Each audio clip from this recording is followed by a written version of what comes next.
चलिए जानते हैं आज की देश और दुनिया की सिलेक्टेड काम की और बड़ी खबरों को विस्तार से। लेकिन अगर आपने अभी तक इस वीडियो को लाइक नहीं किया है तो भी लाइक कर दीजिए और चैनल को भी सब्सक्राइब कीजिए। तो चलिए बढ़ते हैं अपनी पहली खबर की ओर। तो इसी के साथ बढ़ते हैं दोस्तों अपनी अगली खबर की ओर। गाजा खेल संस्था का दावा, आईडीएफ ने सैकड़ों खिलाड़ियों को मार डाला, स्टेडियम भी नष्ट किए। खबर निकलकर सामने आई है कि गाजा स्थित सुप्रीम काउंसिल फॉर स्पोर्ट ने कहा कि इजराइल डिफेंस फोर्सेज के जवानों ने बमबारी करके कई स्टेडियम और स्पोर्ट क्लबों को नष्ट कर दिया है। इसके अलावा सैनिकों ने सैकड़ों खिलाड़ियों को मार डाला है। खेल संस्था ने एक बयान में अंतर्राष्ट्रीय समुदाय से खिलाड़ियों के साथ होने वाली इस अमानवीय गतिविधियों के लिए इजरायली सेना को जवाबदेह ठहराने का भी आह्वान किया है। बयान के अनुसार इजरायली सेना ने कई स्टेडियम और खेल क्लबों को भी हिरासत, यातना और एक्सक्यूशन केंद्रों में बदल दिया है। तो इसी बीच बढ़ते हैं दोस्तों अपनी अगली खबर की ओर। अयोध्या में गमलों की लूट, पीएम मोदी के स्वागत में लगे फूलों को घर उठा ले गए लोग। खबर सामने आई है कि अयोध्या में बुधवार 30 दिसंबर की शाम को एक विवादित घटना घटी, जब प्रधानमंत्री नरेंद्र मोदी के रोड शो के समापन के बाद सड़क किनारे लगे सजावटी गमलों से बड़ी संख्या में लोगों द्वारा फूलों के पौधे उठा लेने का वीडियो वायरल हो गया। प्रधानमंत्री मोदी के अयोध्या दौरे के दौरान शहर को फूलों से सजाया गया था। उनके रोड शो के रास्ते में हर तरफ फूलों से सजे गमले रखे गए थे।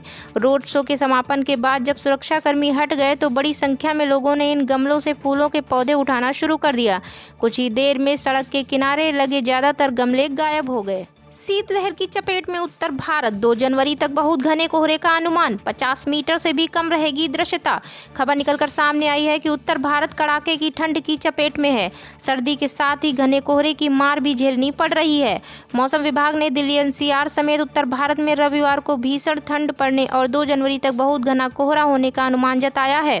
आईएमडी ने बताया कि रविवार सुबह असम के जोरहाट, पंजाब के पठानकोट, जम्मू, आगरा और भटिंडा में शून्य दृश्यता दर्ज की गई। अंबाला में दृश्यता 25 मीटर रही, जबकि बीकानेर, पटियाला, चंडीगढ़, ग्वालियर, झांसी में 50 मीटर और अमृतसर तथा हिसार में 200 मीटर रही। तो इसी के साथ बढ़ते हैं दोस्तों अपनी अगली खबर की ओर। मुस्लिम परिवार ने पूजा कर अपनाया हिंदू धर्म, बोले जल्द करेंगे राम मंदिर के दर्शन, इलाके में चर्चा। खबर सामने आई है कि एक तरफ अयोध्या में राम मंदिर में रामलला की प्राण प्रतिष्ठा की तारीख करीब आ रही है। प्रधानमंत्री नरेंद्र मोदी ने शनिवार को अयोध्या में महर्षि वाल्मीकि इंटरनेशनल एयरपोर्ट और अयोध्या धाम जंक्शन का उद्घाटन किया। वहीं उत्तर प्रदेश के भदोही से खबर सामने आ रही है कि यहां एक मुस्लिम परिवार ने हिंदू धर्म अपना लिया है। जानकारी के मुताबिक भदोही में एक मुस्लिम परिवार ने विंध्याचल में पूजा कर हिंदू धर्म अपना लिया। मुस्लिम से हिंदू बनने वाले परिवार के मुखिया ने कहा कि वो अयोध्या जाकर राम मंदिर के दर्शन करेंगे। भाजपा नेताओं ने हिंदू धर्म अपनाने वाले परिवार को माल्यार्पण और भगवा अंगवस्त्र पहनाते हुए सम्मानित किया। दरअसल पूरा मामला चौरी थाना क्षेत्र के दानूपट्टी का है। यहाँ मुस्लिम धर्म के हेला समाज से आने वाले छेदी और उनका परिवार बैंड बाजा बजाने के साथ अन्य छोटे काम करता था। इसी बीच छेदी शुक्रवार को अपने परिवार के सभी 9 लोगों को लेकर मिर्जापुर के विंध्याचल धाम गए। तो इसी के साथ बढ़ते हैं दोस्तों अपनी अगली खबर की ओर। अयोध्या की पहली फ्लाइट में हनुमान चालीसा का पाठ, जय श्री राम के नारे के साथ पायलट ने किया स्वागत। खबर सामने आई है कि आस्था की नगरी अयोध्या में 30 दिसंबर महर्षि वाल्मीकि अंतर्राष्ट्रीय हवाई अड्डे का उद्घाटन किया, जिसके बाद दिल्ली के इंदिरा गांधी अंतर्राष्ट्रीय हवाई अड्डे से अयोध्या धाम के लिए इंडिगो की पहली फ्लाइट ने उड़ान भरी। यह खास पल न सिर्फ हवाई यात्रा के नए अध्याय का शुभारंभ था, बल्कि हनुमान चालीसा के पवित्र सुरों से गुंजायमान होकर भक्तिमय अनुभव भी बन गया। विमान के उड़ान भरने के तुरंत बाद ही यात्रियों ने श्रद्धापूर्वक हनुमान चालीसा का पाठ शुरू कर दिया। पूरा विमान हनुमान जी के जयकारों से गूंज उठा। सोशल मीडिया पर भी हनुमान चालीसा के साथ उड़ान भरने वाले इस विमान की तस्वीरें और वीडियो तेजी से वायरल हो रहे हैं। तो इसी बीच बढ़ते हैं दोस्तों अपनी अगली और बहुत ही महत्वपूर्ण खबर की ओर। मैं बिना चेहरा ढके मरना चाहता हूं, 17 बरस पहले सद्दाम हुसैन की फांसी से पहले का वो मंजर। खबर निकलकर सामने आई है कि सद्दाम हुसैन ने 2 दशकों से ज्यादा समय तक इराक पर शासन किया था। उसका शासन 2003 में खत्म हो गया था। सद्दाम को 1982 में डैजिल शहर में अपने 148 विरोधियों की हत्या के लिए नवंबर 2006 में अदालत ने मौत की सजा सुनाई थी। लेकिन कभी अमेरिका और ब्रिटेन को धमकी देने वाले शासक के जीवन के आखिरी लम्हे कैसे थे? 30 दिसंबर 2006 की सुबह में सद्दाम को जगाया गया और उसे बताया गया कि आज उसे फांसी दी जाएगी। हालांकि सद्दाम मानता था कि उसे कभी भी मौत की सजा नहीं दी जाएगी। जिस जगह पर सद्दाम को कैद किया गया था वहां उसकी सुरक्षा में 12 अमेरिकी गार्ड तैनात किए गए थे। इन्हीं में एक गार्ड ने एक किताब लिखी थी। किताब का शीर्षक था the prisoner in his palace. फांसी के तख्ते के नज़दीक पहुंचते ही उसके सिर पर काला कपड़ा डाला गया गया, लेकिन सद्दाम ने इसे पहनने से इनकार कर दिया। उसने कहा, बिना चेहरा ढके मरना चाहता हूं। कथित तौर पर कहा जाता है कि जब सद्दाम फांसी के फंदे से झूलने लगा तब अमेरिकी सुरक्षा गार्ड उसे देखकर रोने लगा। तो इसी बीच बढ़ते हैं दोस्तों अपनी अगली खबर की ओर। उड़ीसा में सभी विधानसभा लोकसभा सीटों पर अकेले चुनाव लड़ेगी भाजपा। खबर निकलकर सामने आई है कि उड़ीसा में भाजपा आगामी 2024 का चुनाव अकेले लड़ेगी और किसी अन्य राजनीतिक दल के साथ कोई गठबंधन या समझौता नहीं करेगी। यह जानकारी राज्य में पार्टी प्रभारी सुनील बंसल ने शनिवार को दी है। यहां पार्टी पदाधिकारियों को संबोधित करते हुए बंसल ने कहा कि उड़ीसा में आगामी 2024 के चुनाव में किसी भी पार्टी के साथ कोई गठबंधन नहीं होगा। उन्होंने कहा कि भाजपा उड़ीसा में सभी 147 विधानसभा सीटों और 21 संसदीय सीटों पर अपने उम्मीदवार उतारेगी और 50% वोट शेयर प्राप्त करने का लक्ष्य निर्धारित किया गया है। तो चलिए बढ़ते हैं अपनी अगली खबर की ओर। 1 जनवरी को इसरो फिर रचेगा इतिहास। क्या है भारत का पहला पोलैरिमेट्री मिशन?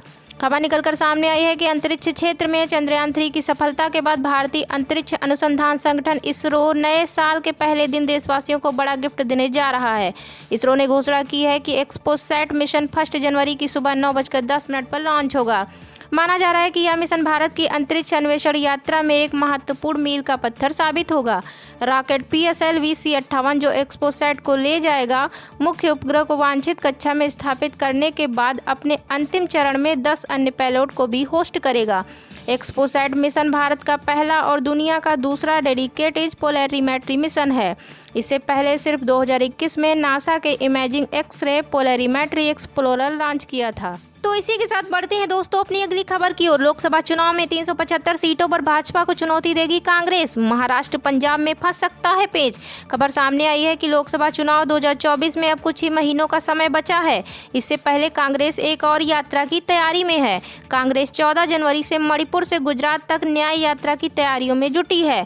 वहीं उसकी अगुवाई वाले इंडिया गठबंधन में सीटों के बंटवारे को लेकर भी जल्द ही कुछ निर्णय होने वाला है। कांग्रेस की नेशनल अलायंस कमेटी की 2 दिवसीय बैठक शनिवार को खत्म हो गई। इस बैठक में सीटों पर दावेदारी को लेकर मंथन हुआ। जानकारी के अनुसार पार्टी 2024 के लोकसभा चुनाव में 375 से अधिक सीटों पर चुनाव लड़ने की तैयारी कर रही है। तो इसी के साथ बढ़ते हैं दोस्तों अपनी अगली खबर की ओर। अयोध्या की पहली फ्लाइट में हनुमान चालीसा का पाठ, जय श्री राम के नारे के साथ पायलट ने किया स्वागत। खबर सामने आई है कि आस्था की नगरी अयोध्या में 30 दिसंबर महर्षि वाल्मीकि अंतर्राष्ट्रीय हवाई अड्डे का उद्घाटन किया, जिसके बाद दिल्ली के इंदिरा गांधी अंतर्राष्ट्रीय हवाई अड्डे से अयोध्या धाम के लिए इंडिगो की पहली फ्लाइट ने उड़ान भरी।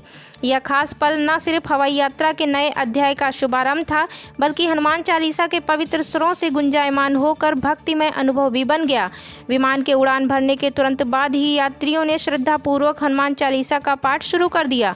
पूरा विमान हनुमान जी के जयकारों से गूंज उठा। सोशल मीडिया पर भी हनुमान चालीसा के साथ उड़ान भरने वाले इस विमान की तस्वीरें और वीडियो तेजी से वायरल हो रहे हैं। तो इसी बीच बढ़ते हैं दोस्तों अपनी अगली और बहुत ही महत्वपूर्ण खबर की ओर। मैं बिना चेहरा ढके मरना चाहता हूं। 17 बरस पहले सद्दाम हुसैन की फांसी से पहले का वो मंजर। खबर निकलकर सामने आई है कि सद्दाम हुसैन ने 2 दशकों से ज़्यादा समय तक इराक पर शासन किया था। उसका शासन 2003 में खत्म हो गया था। सद्दाम को 1982 में डैजिल शहर में अपने 148 विरोधियों की हत्या के लिए नवंबर 2006 में अदालत ने मौत की सजा सुनाई थी। लेकिन कभी अमेरिका और ब्रिटेन को धमकी देने वाले शासक के जीवन के आखिरी लम्हे कैसे थे? 30 दिसंबर 2006 की सुबह में सद्दाम को जगाया गया और उसे बताया गया कि आज उसे फांसी दी जाएगी। हालांकि सद्दाम मानता था कि उसे कभी भी मौत की सजा नहीं दी जाएगी। जिस जगह पर सद्दाम को कैद किया गया था, वहां उसकी सुरक्षा में 12 अमेरिकी गार्ड तैनात किए गए थे। इन्हीं में एक गार्ड ने एक किताब लिखी थी। किताब का शीर्षक था the prisoner in his palace. फांसी के तख्ते के नज़दीक पहुंचते ही उसके सिर पर काला कपड़ा डाला गया, लेकिन सद्दाम ने इसे पहनने से इनकार कर दिया। उसने कहा, बिना चेहरा ढके मरना चाहता हूं। कथित तौर पर कहा जाता है कि जब सद्दाम फांसी के फंदे से झूलने लगा तब अमेरिकी सुरक्षा गार्ड उसे देखकर रोने लगा। तो चलिए बढ़ते हैं अपनी अगली खबर की ओर। 1 जनवरी को इसरो फिर रचेगा इतिहास। क्या है भारत का पहला पोलैरिमेट्री मिशन? खबर निकलकर सामने आई है कि अंतरिक्ष क्षेत्र में चंद्रयान 3 की सफलता के बाद भारतीय अंतरिक्ष अनुसंधान संगठन इसरो नए साल के पहले दिन देशवासियों को बड़ा गिफ्ट देने जा रहा है। इसरो ने घोषणा की है कि एक्सपोसैट मिशन 1 जनवरी की सुबह 9:10 पर लॉन्च होगा। माना जा रहा है कि यह मिशन भारत की अंतरिक्ष अन्वेषण यात्रा में एक महत्वपूर्ण मील का पत्थर साबित होगा।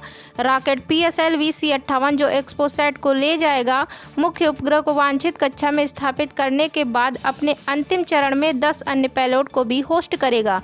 एक्सपोसैट मिशन भारत का पहला और दुनिया का दूसरा डेडिकेटेड पोलैरिमेट्री मिशन है। इससे पहले सिर्फ 2021 में नासा के इमेजिंग एक्स-रे पोलैरिमेट्री एक्सप्लोरर लॉन्च किया था।